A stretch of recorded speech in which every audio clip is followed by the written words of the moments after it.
Police have identified the man found stabbed to death in a Northeast Portland apartment.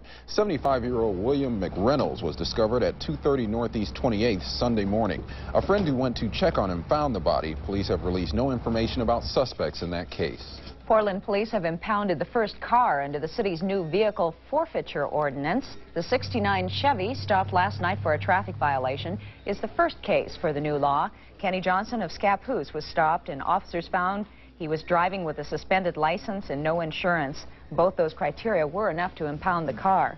Police say cars of people who have been convicted of driving while intoxicated or engaged in soliciting prostitutes will be forfeited. How many is that? They projected about 500 to 700 a year that would fall in this category just based on historical data when we stop them. Whether all the cars that we can seize remains to be seen, and that's why you have to look at each one individually. Were there any comments? Simpson says it is up to the courts to enforce the spirit of the law as it was enacted.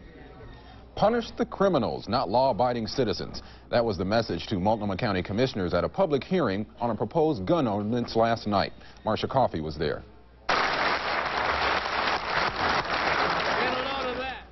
Council chambers weren't big enough for the first hearing on the gun law, so commissioners moved round two to the David Douglas Performing Arts Center. Still, the crowd spilled into the hallway and outside, where people signed up for information on the recall vote.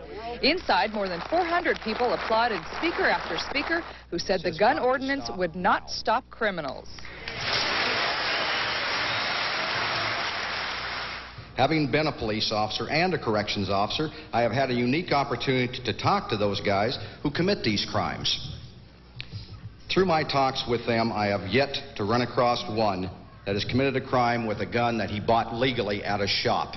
You want to fight crime, make the punishment fit the crime. If people murder people on purpose, premeditated, just do away with the criminal, hang him. Multnomah County Commissioners Pauline Anderson and Rick Bauman drew up the proposed law, and they're taking the heat for it. Among other things, the gun ordinance would ban the sale of assault weapons in public places and require a permit to carry assault weapons in the county. The ordinance would also impose fees on gun sales and require gun owners to take safety courses. Some people think that's a good idea. In Oregon, we have a right to drive, similar to our right to own firearms. But to exercise that right to drive, you need to prove your competency and get a license. We should require no less of gun owners. I'm Marcia Coffey, reporting for Newsroom 6.